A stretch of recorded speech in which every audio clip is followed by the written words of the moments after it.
Welcome back to the channel, guys. You're joining us today with Chris Stratford, our mid-handicap golfer, who we're trying to get to single figures without any major swing changes. Now, a couple of weeks ago we had a chipping lesson. We did, a very good one. And I thought Chris made some great strides into improving his technique, but we've come for a bit of putting today. I put him on the spot. I'm giving him a bit of a spot check, just to see how you're getting on.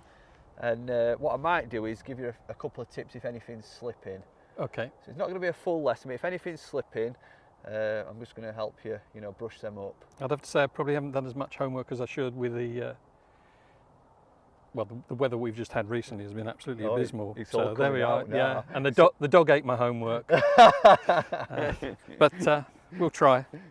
Right, so we've probably only got about 5 minutes before rain comes. Yes. It's even just starting. Just starting now. Do you want to just play 6 shots of that red flag? Right. Am I allowed to seek a little bit of advice? So we talked before, you said 30%, around 1/3 of the way, that's what you feel. So I'm thinking probably halfway between myself and the white flag. So club selection wise, we talked about picking a club that you can land 30% away and that's going to roll the 70%. Yeah. So if it's uphill, you might be picking a lower lofted club. And if it's downhill, you might be picking a weaker lofted club. This is only fractionally uphill. So I'm going to play it off my back foot and try and not too far backswing and try to make that noise.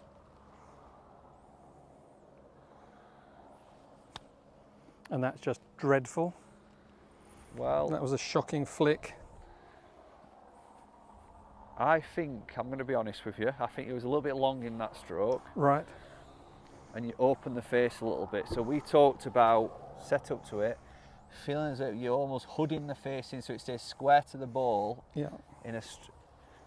So it's stronger, the club face, and being shorter. That's better.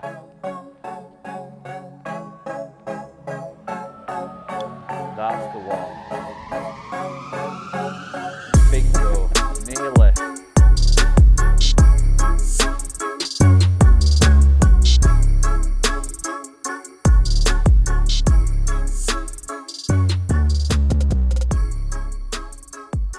These again. These are becoming very valuable to you all of a sudden, because what I've noticed when Chris is finishing his stroke, his club's coming outside the rail, a little bit like if you watched the putting video last week.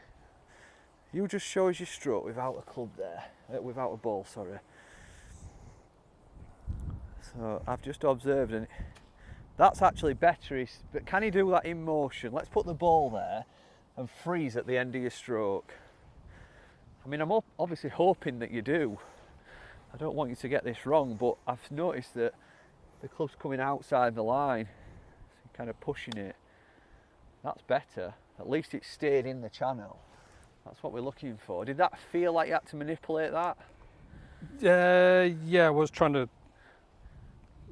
sort of rescue it a bit. Yeah. I felt it was getting away from me over there. Obviously, when you're on the course, you're not going to have this, but if you do enough of this practice, it'll become a lot easier. Don't worry about the strike, obviously. We are obviously training a bit.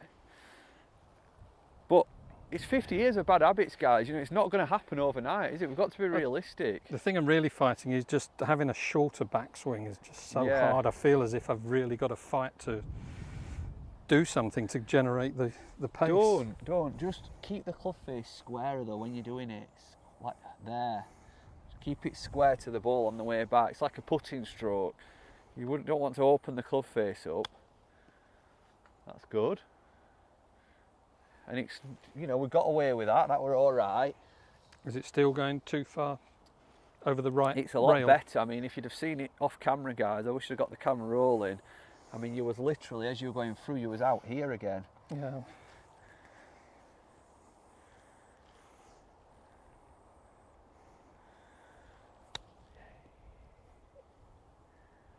Bad. But still the club face is too skyward for what you were saying, isn't it then? I mean, for my liking, you're still opening that club a little bit, but what I'm happy is that you're aware and you're trying to not do that. Yeah. So it will get better, I've got to I suppose it's like anything, I'm going to have to, I think I've got a winter ahead of me, yeah, autumn and winter, where I've just got to focus and practice and And do it a lot and not expect that I'm going to get... The feeling you got to get back is like you're hood in the face, you know, because you're so used to opening the club. Yeah. So the leading edge, if you put the leading edge behind the ball, and a lot of coaches say this, is that a swing is dictated by the first 12 inch. That leading edge should stay square to the ball. Right. Because you shouldn't arc the club open when you're playing a chip. It should move up and down the line. That's it. And that had a pure roll on it. That was just rolling, you know, ball over ball. Excuse me. Yeah, I think I'd accept that one. So I think little points to take away is that practice with alignment sticks. Let's make sure that stroke stays up and down the line. That's fantastic. Again, it's rolling ball over ball. Be aware of the length of your backstroke and keeping that club face square. We're getting very long again. I think one thing I've got to be aware of as when I practice as well is that obviously I can gauge from the first one. If I get it roughly right, that's the way I can try to swing. You don't get that chance, do you? When you're out on the course, you've got one chance to pick your landing spot, work out how far you've got to go from there to hit it. What has improved through the coaching that we've done already is because Chris has got more control of his length of stroke now, even when he's mishitting it, he's still getting them within, like, you know, 6 feet.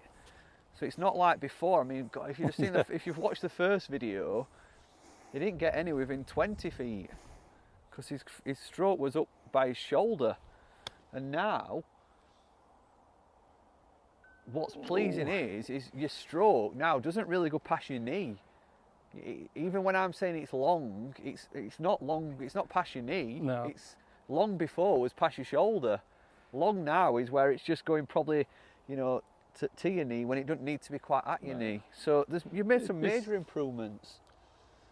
I think one of the great things is to feel, I probably mentioned this, is that I know what I'm, when I say I know what I'm doing, I know what I should be doing. Yeah. I know what I should try to be achieving, whereas before it was just haphazard. Yeah. And as you saw, 50 years of playing, and simple things like not remembering to play a shot like this off the back foot, and the lob shot play off my front foot. Yeah. I think I was just tending, it was in the middle. Just went to middle. And, you know, my stance was all over the place. But at least now I have a feeling of, well, there's more confidence. Yeah. Hopefully, you know, that can translate onto the course. Come on, man. Hurry. Guys, I hope you're enjoying these videos. That's a little bit of a review on Chris. We've just touched on what, you know, we did in the first lesson. There were only 3 points there that I think you just need a bit more awareness with. Yeah. We've introduced the alignment sticks just to help get that, you know, stroke up and down the target line. And a bit more just reminding him about club face staying strong. So we're trying to get that leading edge staying square to the ball as he takes it back, and the club not go past the height of his knee. When he's around the green like this, he doesn't need the club up by his shoulder. No. You know, we need to keep it controlled, almost like just an extended putting stroke. And trying to come, you know, low and inside. Yeah. Just makes perfect sense because I'm trying to get this running shot. Yeah. I'm not trying to knock it up in the air and let it roll out. You know, it is almost a putting thing, isn't it? To get it on the surface and get it rolling. Hopefully, we're going to get a game in this next couple of weeks. Obviously, have a little bit of a look at Chris's longer game, and there's nothing to be embarrassed about with this. I know you're a bit shy of being on camera and people seeing your game, but as I've mentioned, I faff around with my longer swing so much. Yeah. Try and find fixes within a round, and you can't do that. No. So maybe there might be some basic problems that you can see, but on the other hand, you never know. Well, we're going to have a sociable round, obviously, have a bit of fun and show you guys Chris's longer game. And, you know, obviously this is a series where we're trying to get him down single figures, but there's no pressure on you to do it. This is almost a lifestyle change or a golf style change for the long term to help improve your handicap, and it really will. So, guys, well, it was 9.1 was the index. It's only 3 years ago, so I feel that Chris hopefully I can get back to it. But we're just trying to stop the downward spiral, aren't we? And try and hold it and then get back to where you were. It has been a spiral as well. So yeah, guys, hope you're enjoying these videos. A little bit of a check-in on Chris, and if you're enjoying them, we'll see you on Sunday morning at 9 AM. Bye. Thanks a lot, guys.